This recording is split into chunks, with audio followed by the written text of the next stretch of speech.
Robber breaks into elderly woman's house and is stunned to see his photos on the wall. A thief breaks into a luxurious home, but while he is busy stealing the silver, he notices something strange. There are photos of him on the walls. Before the video starts, please subscribe to join our community. Your support helps us grow, and hit the notification bell to stay updated with our latest content. Even though he'd never let Crazy Johnny know Dylan was scared, it was the first time he'd be breaking into a house on his own, even though he'd participated in a lot of other jobs back in Atlantic City before he came to Florida. Like so many street kids and runaways, he'd started hitching south as soon as it got cold. It was his first winter on the streets, but the first harsh November snap told him he didn't want to be there when the cold teeth of winter ground down. He needed to live, so he ran again, this time south to where it was warm. So here he was, hanging from a tree in the syrupy Miami night, and above him just a jump away was the half-opened window that would let him into the big house. The house Crazy Johnny called Rich Pickings. Dylan guessed he was lucky. He was slim and quick and not stupid, and at only 13 he had plenty of years left before he stopped being useful to guys like Crazy Johnny. There were worse options, Dylan knew. All Crazy Johnny wanted from him was loot. He'd take 70% of whatever the man who bought his merchandise gave him, but Dylan had a safe place to sleep and plenty of food to eat. And at Crazy Johnny's there were no freaks like his last foster father. Crazy Johnny looked after his kids, and he didn't hold with drink or drugs either. Dylan wanted to stay with Crazy Johnny, but he had to prove his worth. He had to come out of this house with a valuable stash to earn his place among Crazy Johnny's kids. Dylan swung for the window and hung on to the ledge. He hoisted himself over and dropped quietly into the room beyond the open window. He crouched on the floor for a long moment and listened. There was no sound from the big house. It was empty, just like Crazy Johnny had promised. Dylan moved on silent feet through to the next room. There was a big bed and a pretty vanity covered in expensive perfumes, but what Dylan was looking for was on the bedside table a pair of earrings that looked like real gold and diamonds. He slipped them into his pocket. His mom had earrings like these he remembered in the happy times before. He remembered his early childhood as a dizzy whirl of laughter and his pretty glamorous mom in pretty clothes and sparkling jewels. Then, when he was 5, it had all come to an abrupt and shocking end. They had come to fetch him from his school and told him his mommy was dead in an accident. Mom had lots of friends, but no one could find his family. So he was placed in a group home and then sent to his first foster home. His first foster family was nice, and they even talked about maybe adopting him, but then his foster mom had found out she was pregnant, and he was sent back to the group home. After that, they'd sent him to the Wests.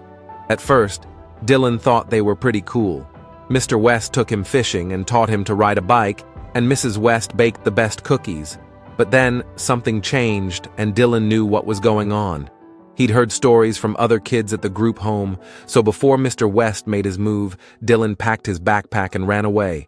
So here he was, tiptoeing down a staircase in a luxury waterfront house in Miami, getting ready to steal some silver from some rich people. This sure wasn't what Mom would have wanted for me, Dylan thought bitterly. If Mom had lived, maybe they'd be in a house like this. Dylan looked around the huge sitting room with its giant fireplace, who needed a fireplace in Miami, and his eye was caught by a photo on the wall. It showed a smiling, lovely woman with long, dark, wind-blown hair, holding a toddler in her arms. The toddler was wearing a giant's hat and holding a dirty green dinosaur in his arms. Dylan knew that dirty dinosaur, he knew that kid, and the pretty woman with dark hair. It was his favorite toy when he was a tiny baby. That woman was his mom, and he was that kid. The bag he was holding with the things he'd taken from upstairs fell to the ground with a loud clunk. He noticed a second photo, also. His mom was also him, just a little bit older. There were a dozen photos. His childhood up until his 5th year was spread across these walls. "What is this?" He heard himself gasp. Then there was a soft sound from behind him, and he spun around.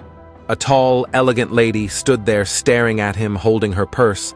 "Who are you?" he asked her. "What is this?" Well, young man, the woman said calmly, I'm the owner of this house, which is where we happen to be standing. Who are you, and what are you doing here? Dylan was still trying to deal with the photos on the walls. These photos, where did you get these photos? They are mine. These are photos of my daughter and my grandson, the woman said softly. My daughter passed away and my grandson vanished. That's me, Dylan gasped. That's my mom, and that's Holobolo, and that's me. How did you know the dinosaur's name? The woman asked, stepping forward and grabbing Dylan's arm. How did you know? It was my dinosaur, Dylan cried. It was mine, so of course I know its name. The woman was holding on to Dylan and staring into his face. What's your name? Tell me your name. I'm Dylan. Dylan said, Dylan Ryan Hardy. And then the woman was hugging him and crying and kissing him and calling his name over and over again. Please. Dylan said, Please, who are you? What's going on? I'm your grandmother, baby. The woman said, I've been looking for you for years and years. I'm Nana. Dylan had broken into his own grandmother's house. She had been living in the Middle East at the time of his mother's death. By the time his grandmother had heard of her daughter's death, Dylan had been deep in the system.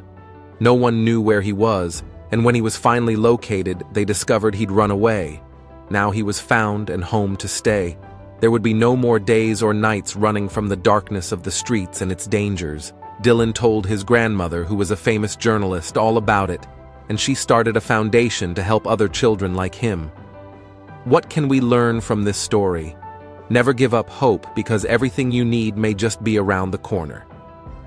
Dylan ended up finding his family by sheer coincidence, or maybe it was a miracle. Even the darkest deed may end in good. Dylan broke into that house to steal, but ended up finding his grandmother.